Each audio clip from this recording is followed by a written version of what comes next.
to being late. Before we begin today, I have a brief announcement. Cake. That is all. As with the closed trial 10 years ago, some astonishing facts have come to light in these proceedings. The revelation that the well-known Reaper is actually an organization illegally executing its own brand of justice, and the discovery that a respected yard inspector was at its heart until he himself perished in an assassination plot. Well, I say to all members of the judiciary here present on this occasion, that we will stop at nothing to uncover the whole truth behind these disturbing findings. Counsels, you will undertake this trial with the resolve to pursue the truth to the bitter end. Resolve, yes. That's the name of the game.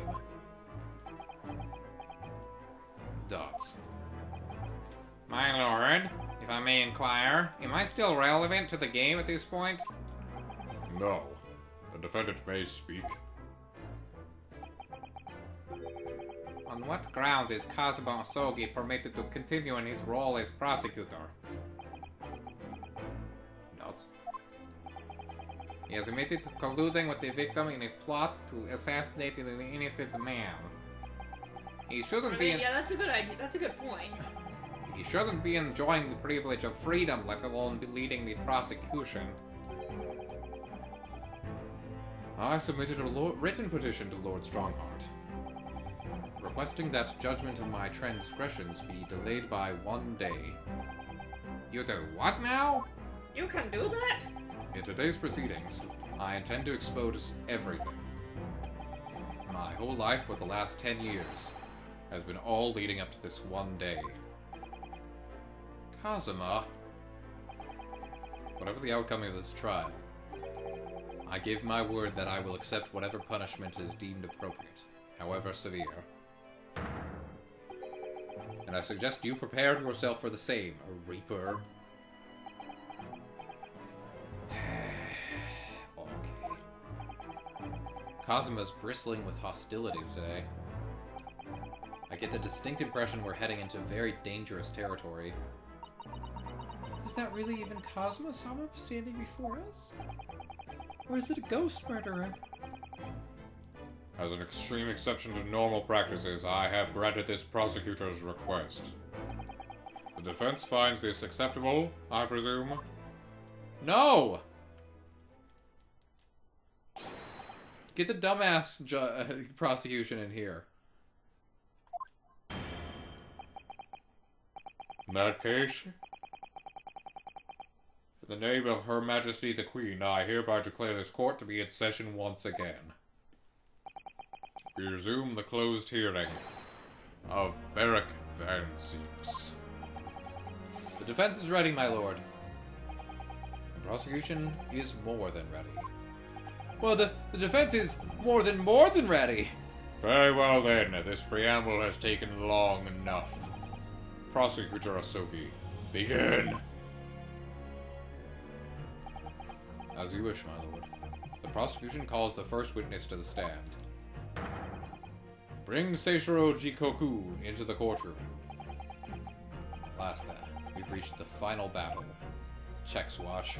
Yep, the final. He's putting literally everything on the line now in order to get to the truth.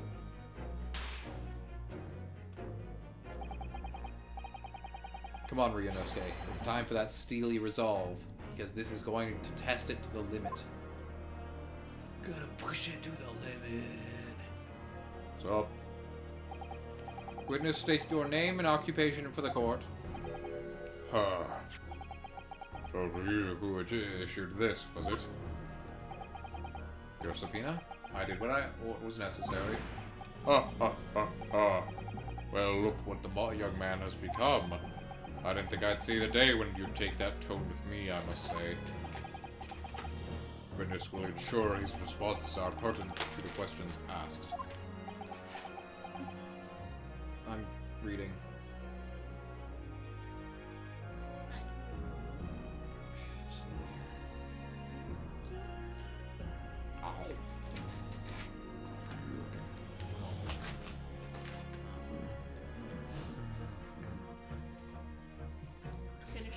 delicious cookie. It's delicious biscuit.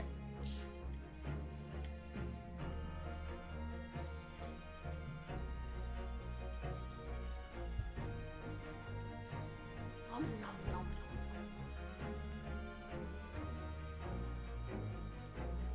nom. No, you're not gonna break this witness stand, are you? A witness will refrain from consuming biscuits on the witness stand. And breaking the witness stand. Without sharing with the rest of the courtroom. My name is Seishiro Shikuquaza, a Supreme Court judge from the Empire of Japan. 16 years ago, this man came to London as a visiting student. 6 years later, he returned to Japan. As well as presiding over the Supreme Court, he's also currently Japan's Minister of Foreign Affairs. I am, of course, fully aware of Mr. Shikoku and his preeminent roles. I invited him personally to the Internal Forensic Science Symposium, or the IFS, as a representative of his country.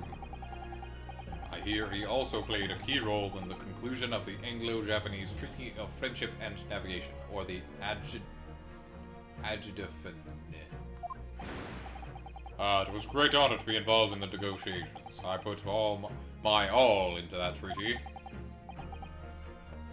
Judge Shikoku, I must ask. Well, I never fancied the young murdering student turning up here, of all places. You acquitted me yourself.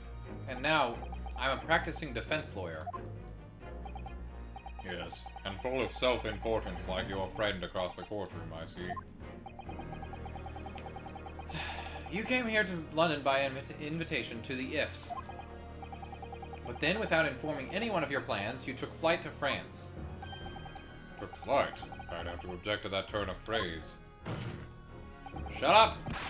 And explain yourself. What exactly were the circumstances? Well, I was somewhat expecting this.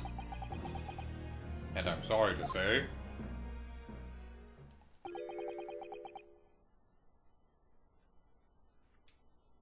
I decline to comment. What? Leaving the country prematurely when I was an invited guest may be questionable etiquette, but my decision is unrelated to this case. I can't be bound to testify. Unrelated, you say? Does. I appreciate that a respected police inspector has been killed. You what? You appreciate that? For which I offer my condolences. However, being an alien, I'd obviously never met the man, nor do I know the first thing about him. He's an alien! Get him to Area 51! As such, I'm in no position to testify. It's as simple as that. So you would run from all this? I beg your pardon? This case is far more far-reaching than the murder of Inspector Gregson. It has ties to another murder, a case that was tried in Japan almost a year ago now. A year ago in Japan? The murder of Dr. John H. Wilson, you mean? That's right. And you, Judge Shikoku, are at the heart of both cases. The defense has evidence to prove it. Nuh-uh. Well, Rinosuke, I see from the look in your eyes that you're resolved to carry this through to the very end, too.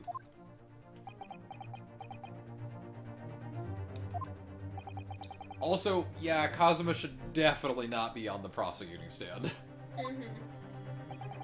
What proof do you have that Seishiro Shikoku is involved in this case? Take that!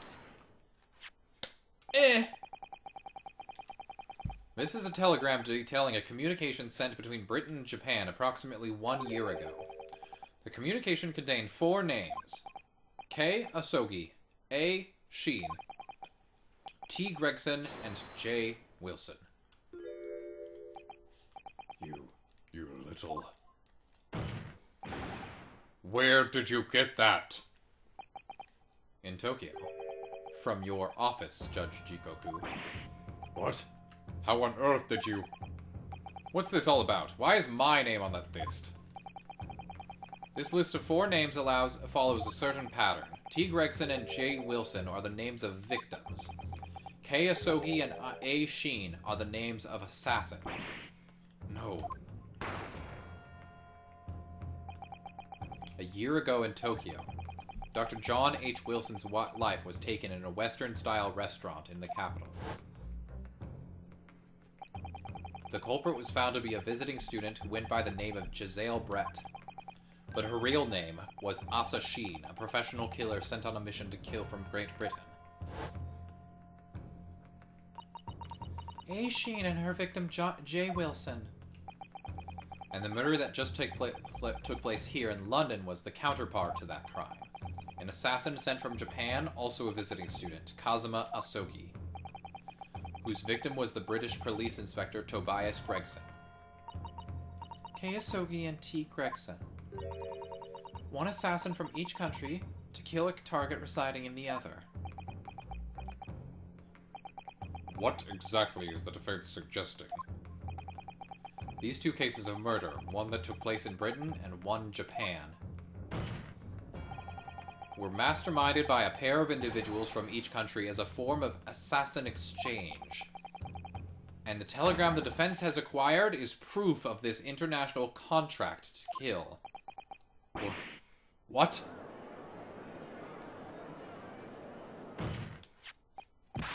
The telegram was found in your office, Judge Shikoku. In other words, the mastermind of Japan was you. Dots. Judge Shikoku, what's this all about? Dots. And you, Kazuma, you lied. You little liar lies. During yesterday's proceedings, you acknowledged that you would accept the assassination mission, but the mark wasn't Judge Shikoku at all.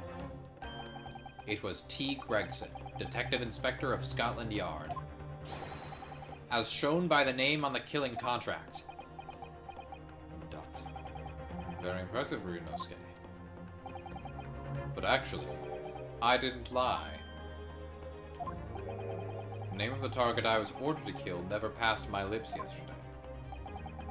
The idea that Seishiro Jugoku was the mark came entirely from you.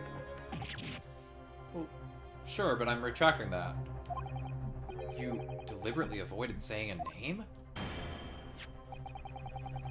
The defense claims these 4 names indicate some sort of an international assassin exchange. Oh, wow, that's so weird. Anyway, I'm getting rid of this evidence by throwing it in the fire.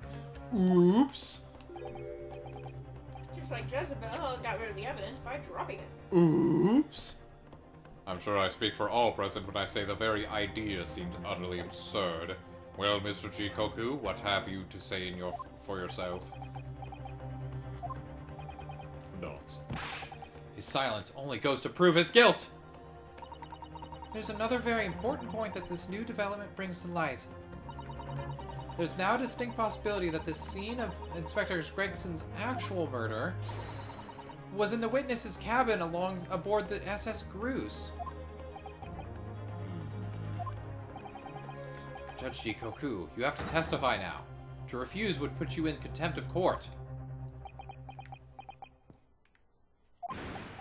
Ha ha ha ha ha. There's no need for quite such a vicious stare, young man. Very well then. As a parting gift to you all, I'll tell you everything I know. Dots. It seems this Japanese gentleman has information that the court must hear about the alleged assassin exchange and the events of the night of 31st of October. Present your formal testimony now. As you wish, my lord. Dots.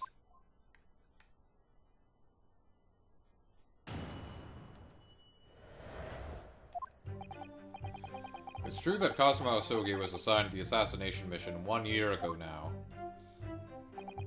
The target was Inspector T. Gregson.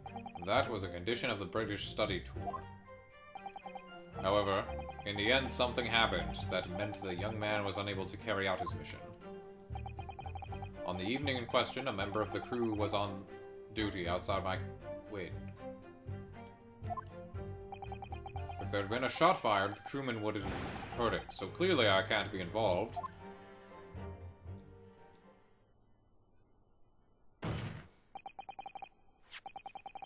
So you admit it then, as this communication suggests, there really was an assassin exchange arrangement between Britain and Japan. A political endeavor at the highest levels, not something I can discuss here. To use such a worthy practice as foreign study to coerce somebody to commit murder. It's the most appalling thing I've ever heard. Appalling? Well, it's easy to judge. Pardon? Sogi had a reason for taking his sword to that British inspector, you know. What? Which is why he accepted the mission in the first place. Isn't that right, Council?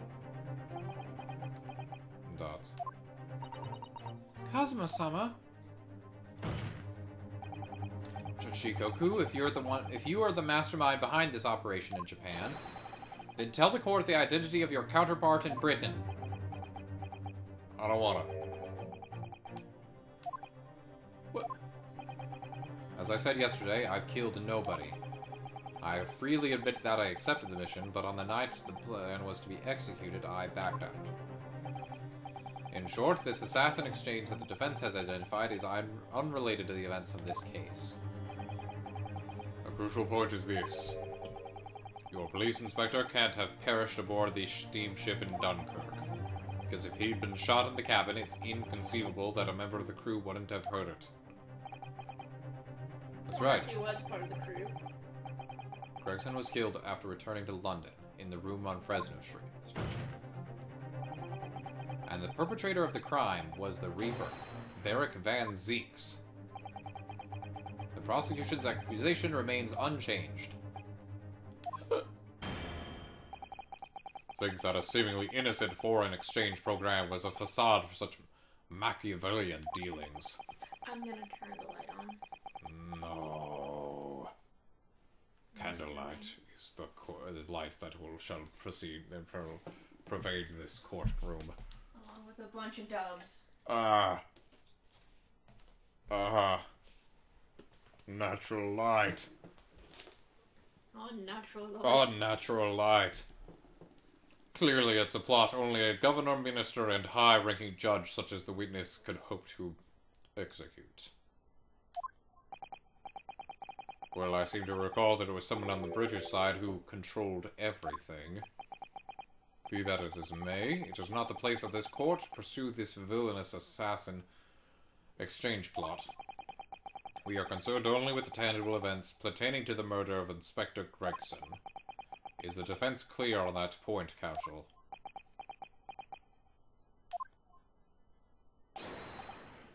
Yes, my lord. I'll keep that in mind as I cross-examine the witness.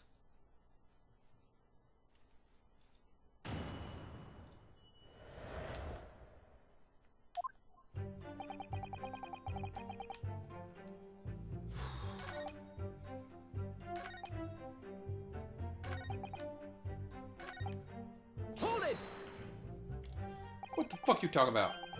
You're referring to the incident that occurred during Cosmo's passage to Britain in January? The awful tragedy that took place on the steamship. We arrived at the ministry some 2 weeks after the ship's departure from our shores. The visiting student had been killed, but his body had somehow gone missing in Hong Kong. The news was wired to me from a detective I'd placed on the ship to accompany the assassin. Obviously, Kazuma didn't actually die at all.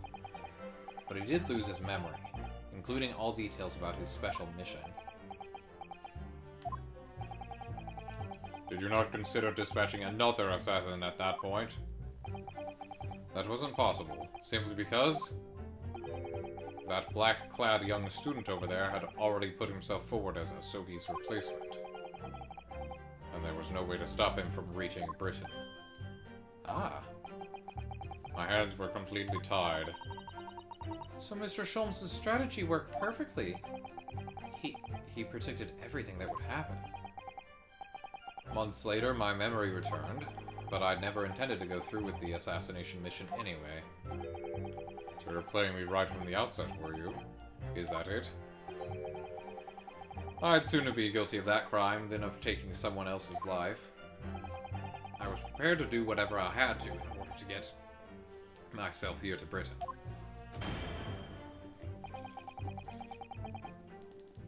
This line of questioning has gone on long enough. All the court should be concerned about in the testimony given by this witness are details relating to his relationship with Inspector Gregson and the victim's murderer. In that case, as I've already made perfectly clear, I had no connection to the man or his death. And you have some means of substantiating this plea. Hold it! Outside your cabin in the first-class area of the SS Groose, you mean? Yes, that's right. Wait. We have evidence that goes against this. Yeah, because it was, there was stuff placed around it that would, Nope, you are wrong. Not least because there was a murder of a student passenger earlier in the year, I imagine. The liner operators have taken to posting a crewman outside of every first-class cabin door. I can confirm the presence of the crewman guard myself. What do you mean? Because I accompanied Inspector Gregson to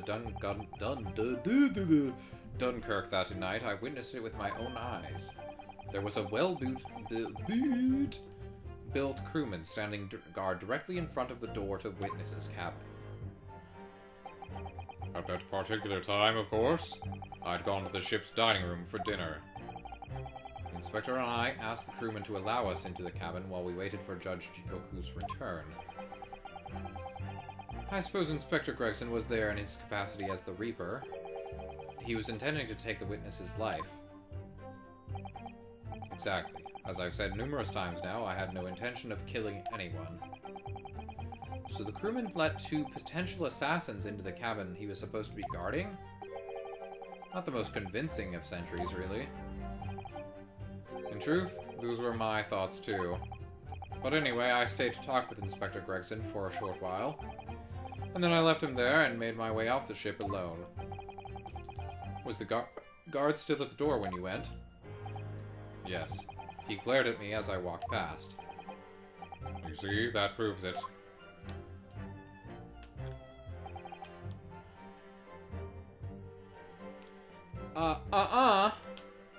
Because of this.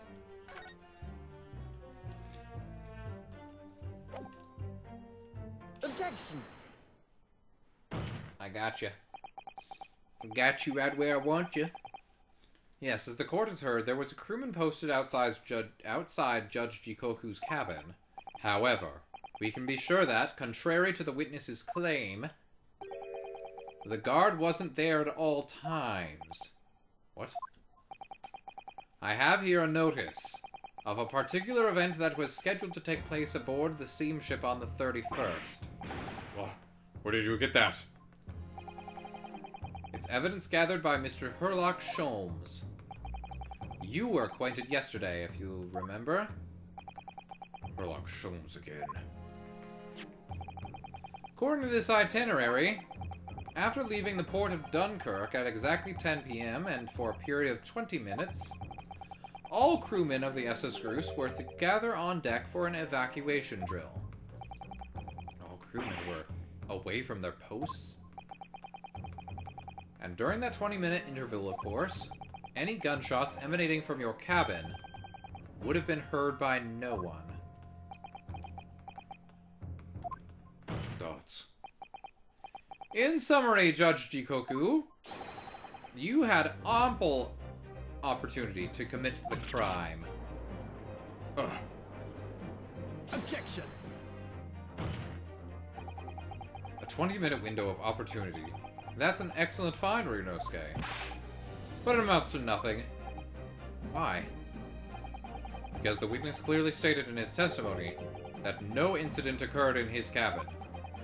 Unless you have some decisive evidence that can show his testimony to be false, your accusation is nothing more than conjecture.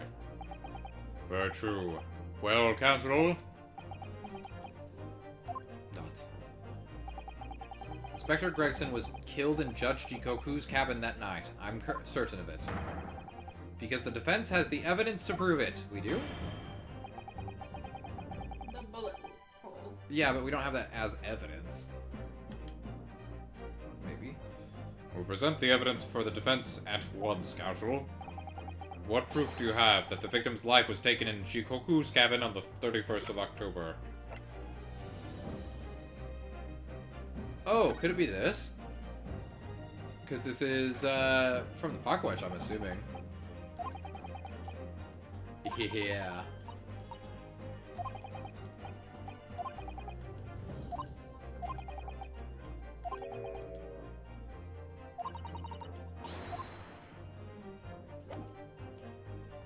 Take that! Take this! He just throws it across the room and gets lost. Judge Shikuqua, this was found in your cabin yesterday.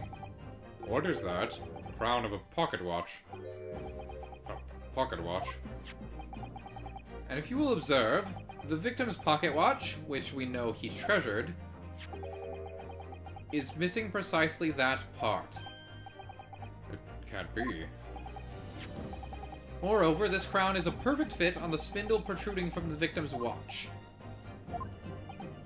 Now, the fact that this was retrieved from Judge Shikuqua's cabin tells us that the victim's watch almost certainly broke there. In other words, the victim was killed on the 31st during those 20-minute evacuation drill. In the cabin occupied by you, Judge Shikuqua.